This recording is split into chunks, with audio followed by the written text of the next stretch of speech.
Chers amis Koulimedia TV, bonjour, bonjour, bonjour. Tokutani sous les lots, c'est vrai que lobby tout le monde en a quitté, mais les lots tous ont mis sous parce que tous en a moi va maramba koloba. Les lots tout ça les labino, moi rétrospective parce que bino nous sommes que depuis le 24 janvier, président Félix Tshisekedi a kokisaki une année na tête ya mboka na biso na mutu ya mboka na biso, c'est-à-dire comme étant président de la République. Alors nga namonaki que il fallait tout mekakotala parce qu'il y a eu tellement de choses na une année na ye oyo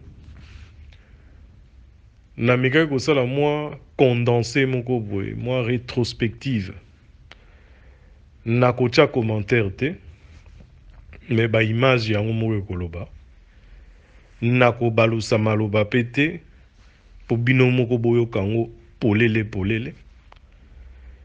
Mais bilan na kosala kaka avant na banda émission nanga eza que depuis plus de 50 ans oyo nga nazo exister na mokili oyo pe navandi na kati ya mokili oyo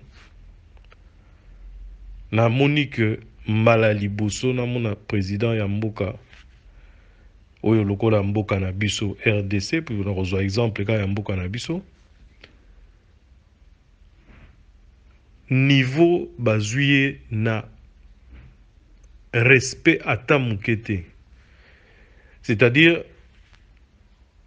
c'est vrai que na histoire na y a investiture na ye, tout le monde a qui parcours na ye en étant combattant, tout le monde a qui parcours na ye na sima ya papa na ye, tout le monde a parcours na ye tango akomina baninga ya na kati ya combat baninga oyo ya opposition.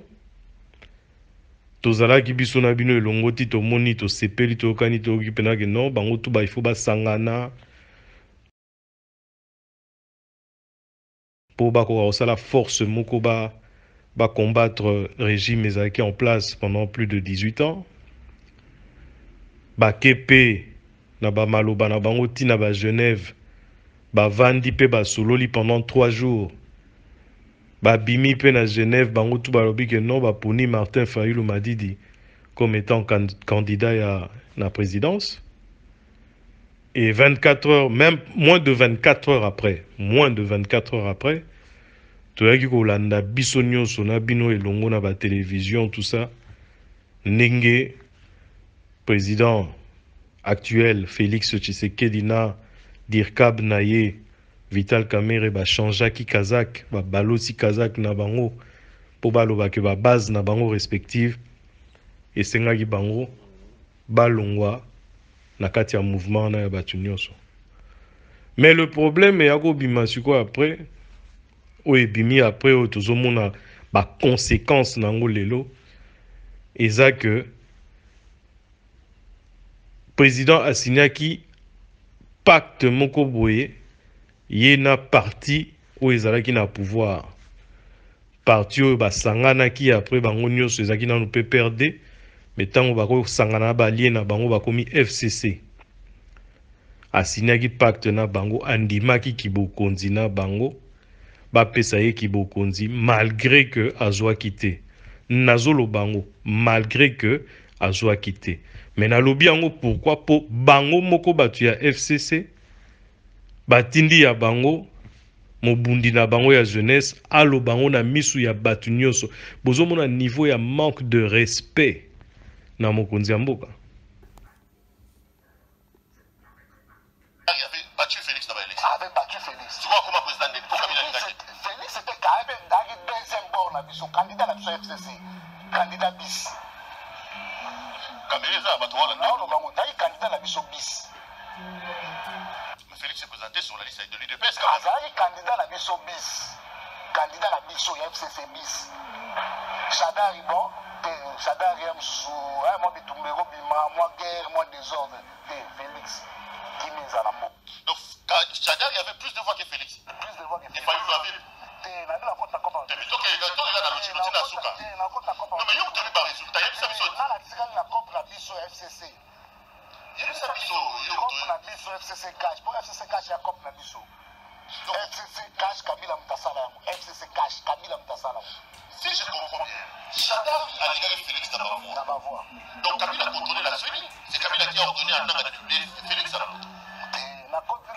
C'est déjà comme l'État congolais. Donc, ils ont interne. Normalement, solo lango entre bango, ba benda na matoi entre bango, ba solo entre bango, ba tubaye bati meno, ba tindi mutu na télévision, aya koloba na misu ya batunyo soge, moto yo biso to chaki wana, azalaki nekaka pion na biso.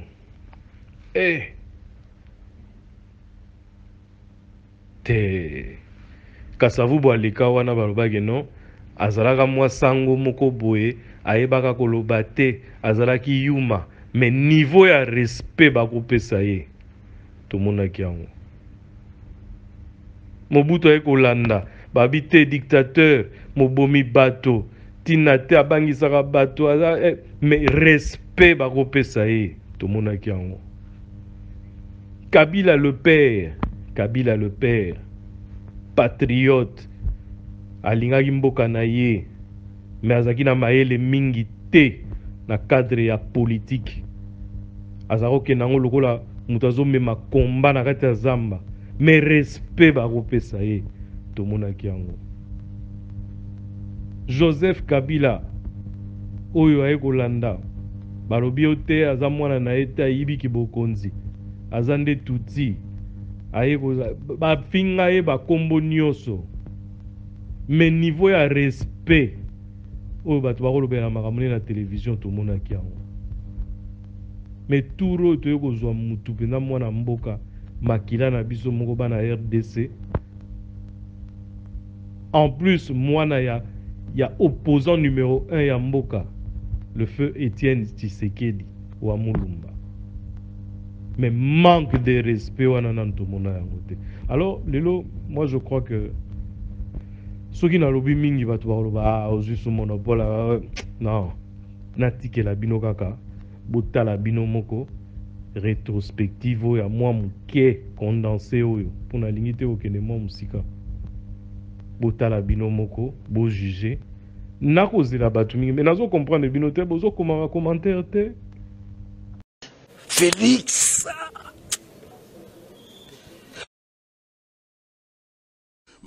nyonso bozosala eza lokola nyoka asa kufi mokili ezobeta boye. Boyebisa tous les Rwandais oyo baza na baposte ya commandement na boboto na kimia, bofungela bankulwara bazonga. Nous allons nous prendre en charge, tout militaire, policier, botala na ba bureau place bozali soki bato na bazana po boya kobima ba complicité, boya kobima ba complicité. Yahweh Zambe na Yiselele abattre le Congo, abattre la révolution. Oye bandi et bandi qui na Libye petit à petit. Kadhafi azela iko seka, Kadhafi azela iko seka sans connaître kelika mokene kusuka wapi. Zambe wana ale kaliboso abundela Congo pasi eleki abundela bana mboka.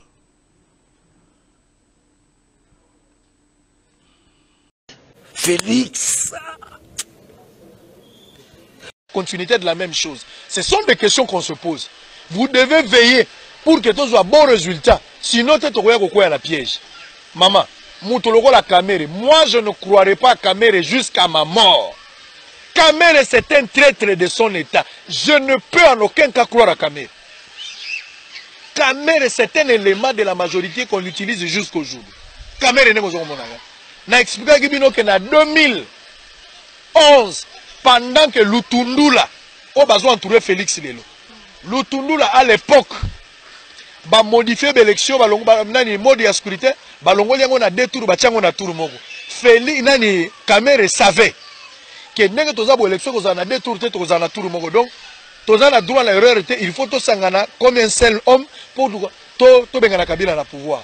Tu t'imagines Kamere à l'époque, aboya ko sangana Tshisekedi. Après ça Tshisekedi conditions sur alingi ba sangana nommé là déjà premier ministre bien avant nano bazu pouvoir. Te yalo kola mutu botambola. Siko olinga la ka déjà so boloko $5,000 au peso combien. Bon nano bomoni mbongo ngote ndenge nini akoya ko peso ndoto ababa kena o kabelo $2,000 so to la bokoli $5,000. C'est comme ça que Félix était en train de demander et nani Kamere était en train d'exiger na père Nabiso et Tshisekedi. Et Tshisekedi sage qu'il était, il a refusé. Kabila a 46% na maponomi. Opposition est 54. Ça dit que l'opposition est unie, Kabila n'allait pas diriger ce pays. C'est parce que Tokenaga a un ordre de disperser. Moutasala qui va gérer les Kamere. À réduire la chance à Tshisekedi na Est. Les autres Togo Sangana Bangote. Les autres Togo Sangana na Kamere. Les autres Kamere aya kokota na Kaboya front anti-Kabila. Tant que Togo mina mise en œuvre et accord awao. Balobi Tocha Sensa. Félix Abima, premier ministre. Koto na Sensa Tocha Pierre Lumbi. Bato ba telemena kiamona. Eza MLC F Bazaï ba telemeli yango Kamere pas telemeli yango bango mibale bato ba bundisa ki Pierre Lumbi pour qu'il azwa place ya Sensa lelo ba koya pa na biso ko sala nini eza lokolo moni satana ko mote ya bolingo azoli Bible ya sika wapi satana te ya bolingo azoli Bible ya sika wapi bola muka Kamere za virus bola muka Kamere za virus Kamere za mercenaire Kamere za mercenaire Kamere yeko boma biso Kamere nda yeko boma biso boke ba jebo ko eza na sa izo sala Fungola mis sur place vous allez Kamere nda yena virus wala Kamere yena. Vous devez être prudent. Vous devez être prudent. Kamere soka zangi pouvoir akoma ka opposant. Soka zui pouvoir akoma ka sauver. Kamere kendaki na Kanchach pour na sauver Congo to suki wapi. Kamere kendaki na 5 pas sauver Congo to suki wapi. Kamere za muta ba intérêt. Soka dit que ba intérêt na eza rassurer ako changer discours. Lelo to suki wapi. To boya ki Kamere. Kamere alobaki Kabila ko tambola likola bibembe na biso.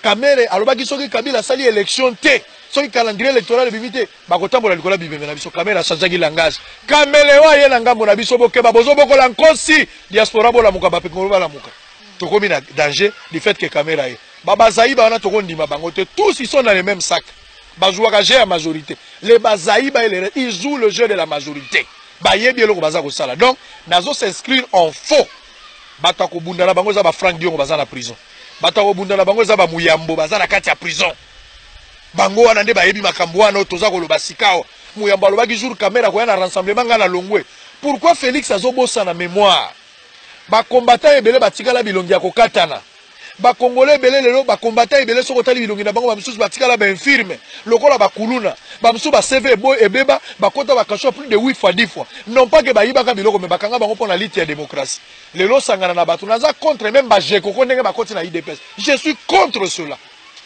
Je suis contre cela. Bazo contre la bino ben filtrer sans que bon fungola miso. Parti où il y a eu des pays, c'est parti à Félix, c'était ça parti à peuple. La force de l'IDP, c'est d'abord le peuple, ce n'est pas le dirigeant. C'est d'abord le peuple. On n'a rien à voir avec nos dirigeants, mais c'est d'abord le peuple, c'est ça qui nous importe. Batufo ba fungola miso. Donc, front anti-Kabila, bogo bundala Kabila na kati ya Kanae. Bolobi bozo munsa Kabila, mais muto aza premier aza déjà Kabila. L'adversaire a compris. Lorsque vous êtes fort, il ne peut pas vous attaquer, il doit vous contourner. Il nous a contourné. Envoyer Kamere dans notre temps, c'est de nous contourner. Le peuple va faire la mission. Okay. Merci. Félix. Tozozela. Président Tshisekedi Nazomona, ça n'engage que moi. Président Tshisekedi Nazomona Logola Abanyola là. Abanyola là te, Azola là. On ne sent rien sur le terrain. On ne sent rien. Oh,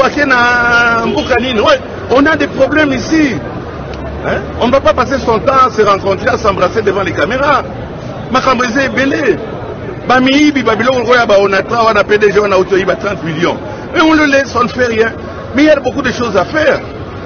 Hein? Bamiibi. Qu'on libère les prisonniers, Frank Diongo et consorts, qu'est-ce qu'il attend? Lui, il vient de l'opposition. Président qui serait dans les autres années. Pas libérer. Il ne faut pas 5 secondes pour signer Muganda. Voilà, voilà la population qui a besoin de sentir que Moussa les alliés, oh non, vous êtes trop pressés. Mais bien sûr, on est pressé, il y a des gens qui meurent. Hein, il y a des gens qui sont dans la misère, etc. Donc, voilà un peu. Moussa, il y a le président de la République. Là, député de Résident. Moussa, le président de la République, jusqu'à présent, ils ont convaincu Naïda. On ne le voit pas. On ne le sent pas. Ce n'est pas le moment de faire des visites et dans la cérémonie, à mariage, etc. Félix. Député, surtout, budget sur le vote, nous sommes tous responsables. N'a pas tout bien à limiter. N'a pas dire au Benganissa déjà Félix Tshisekedi, tata moi ce n'est pas genre. Bon, moi il faut que vraiment. Tata moi aussi Félix à son galara. Mais moi c'est déjà raté. Ah c'est déjà raté. Et puis, les alliés sont là où bon, on livre la wengetisation de la vie politique. On est Félix Tshisekedi à votre plan. Félix. La question de Banyamulenge. Même Laurent Désiré Kabila a été correct avec les Banyamulenge. Mais quel cadeau Laurent Désiré Kabila pouvait encore donner à Kagame et aux Banyamulenge? Ils arrivent, ils nomment à la tête de notre armée. Cette fois-là, vous n'allez pas dire que c'est la haine ethnique, puisque James Kabila aujourd'hui, il est à la tête de l'armée du Rwanda. Il nomme un Rwandais. Moi, je n'étais pas de l'AFDL pour votre information. Il y a des amis journalistes dans la salle qui me connaissent très bien. Et ma position n'a jamais changé. Voilà. Comment on retourne Félix Yelo? Balobi Teyo oza démocrate. Mon beko, li kunje lobili kama iboso so komi tata mokonzi yebisa biso biloko boni ozali na. Beko, li kunje lobili kama iboso so komi tata mokonzi yebisa biso biloko boni ozali na yango. Déclaration des avoirs. Asali yango. Asali yango tabako ba démocrate. Eloko liboso mbiko li kunje lobi Félix yebiso so na ndako boni. Oza mituka boni. Asali yango. Bongo boko bata démocrate. Démocrate ya wapi? Acha bandi obuka mobeko li kunje yango ana ya liboso. Ali ko dobisa biso te biloko bonya za nango. Potama ko bima. Wa ko bima nango botuna ni yete. Toko tuna yo tata toko landa bino. Na ndenge to mona kamera bengisi bato ba mandataire. Michole koti di bala ya mbala kata ya mbango. Pesoni te. Lokola libala lokola ya Messi to Ronaldo. Talaba. Na michole bula matari tata. Sonite. Boni makambo mabebo lingo bokosa ba imboka boko msolo loka makambo solo ya makama beto oteme yango. Félix. Il a un rire extraordinaire.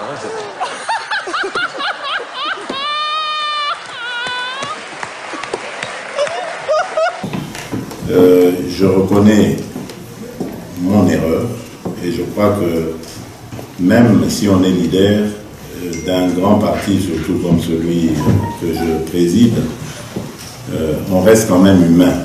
Et l'erreur étant humaine, je reconnais mon erreur. Je l'ai commise, je ne sais pas pourquoi, pourtant j'étais vraiment parti jusqu'au bout pour défendre les intérêts de mon parti et je l'ai fait. J'ai flanché en dernière minute, le dernier jour, peut-être fatigué par toutes ces heures de discussion, de débat.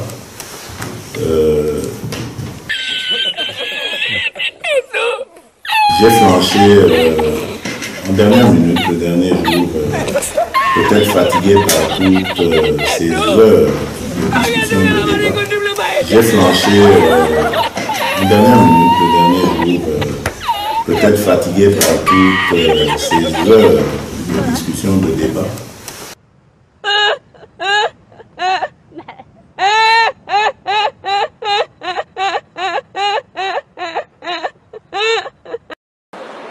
Pourriez-vous nous résumer votre parcours académique et dans le parti?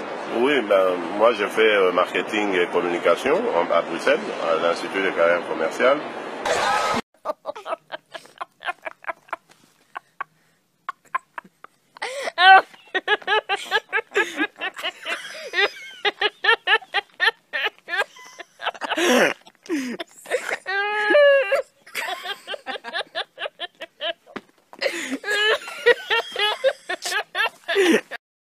Als concurrent.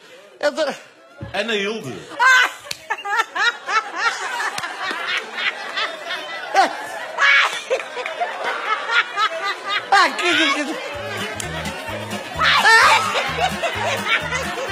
Nossa senhora.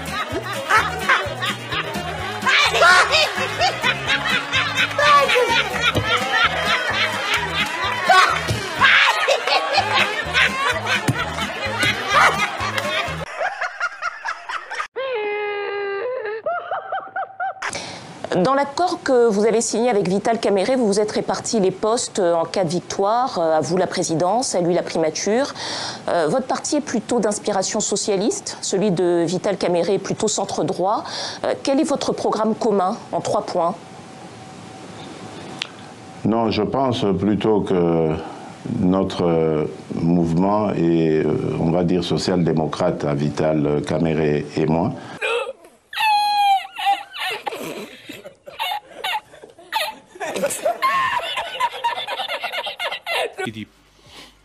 Reparlons de votre programme. Que va-t-il se passer si vous êtes élu le 30 décembre? Quelles seront vos premières Je ferme d'abord tous les cachots de la République. Tous les cachots, là, ANR, des MIAP, machin, tout là où ils enferment nos compatriotes injustement, arbitrairement. Ça commence. Le premier jour, on ferme tout ça. Ça, c'est la première déjà des mesures.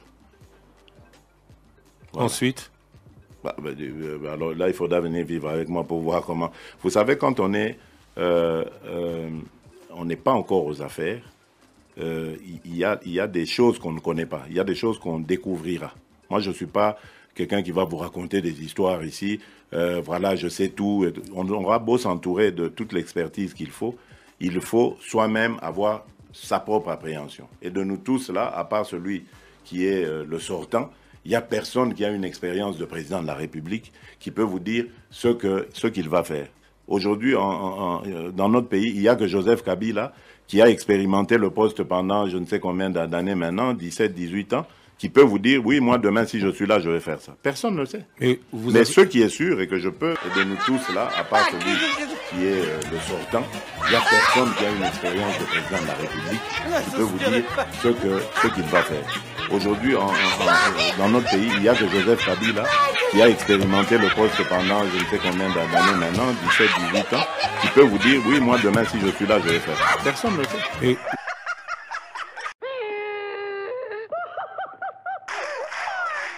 Voilà, on va essayer parce que j'espère que les auditeurs, les internautes vont comprendre qu'on ne peut même pas parler de votre programme ou projet parce que déjà Cash n'en a pas. On est en train d'attendre. Cash n'a pas de programme. Mais vous avez dit qu'on est en train de synthétiser. Donnez-nous quelques minutes. Voilà, c'est que je veux... attend la synthèse. Vous n'en avez pas encore. Donnez-moi une minute, je vais répondre à ça. Ah, voilà, maintenant, non, voilà.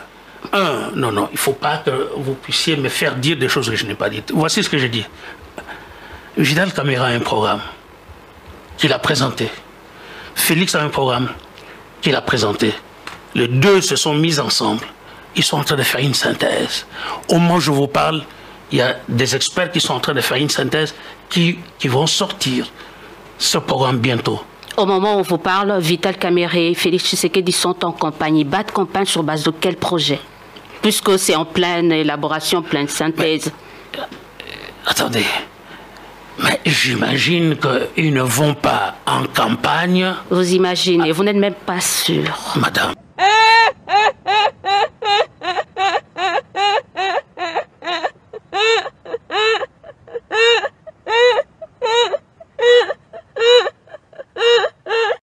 Félix. Par rapport au discours de mes collègues sénateurs candidats, je suis très content parce que tous mes collègues ont bien parlé. Tous les discours ont été très bien, génial et sage. Le discours a été adressé à l'objectif. Il n'y avait pas les polémiques, il n'y avait pas les injures. Et j'ai été très content, comme nous sommes dans la famille, comme les loups ne se mangent pas. On a compris qu'avant l'élection et après l'élection, ce sera de la même manière. Nous allons rester toujours dans la famille, les uns et les autres. Ici, nous sommes devant le stade Tata Raphaël. Maman Nangaye Mbokoyo. Oh, izini ya ba plastique oh nini. Oh Mbokoyo.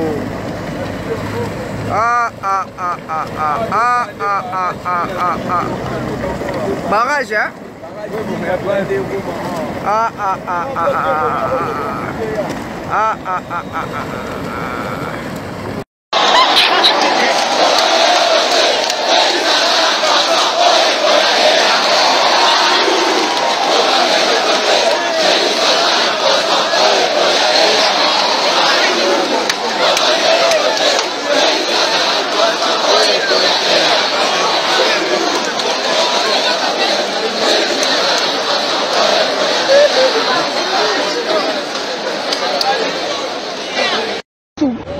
bazotia bamoni pasi tuzali na yango.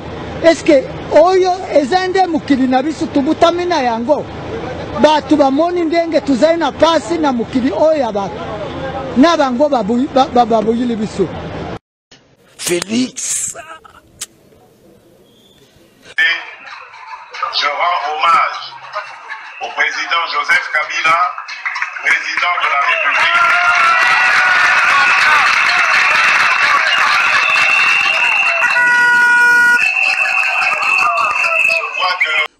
Nyonso bozo sala eza lokola nyoka asa kufumukile ezobeta boy.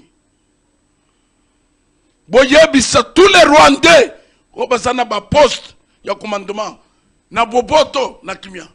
Bofungela bankulara bazonga. Nous allons nous prendre en charge. Tout militaire, policier, botal na ba bureau place bozali. Soki bato na bazana. Po boya kobima ba complicité. Boya kobima ba complicité. Yahweh Zambé na Yiselele. Abattez le Congo, abattez la révolution. Voyez bandit. Et bandit qui n'a Libye petit à petit. Kadhafi a zélé Koseka. Kadhafi a zélé Koseka sans connaître. Quelqu'un m'a dit que wapi. Zambé wana. Ale kaliboso. Abunde le Congo. Pas leki. Abunde le banamboka.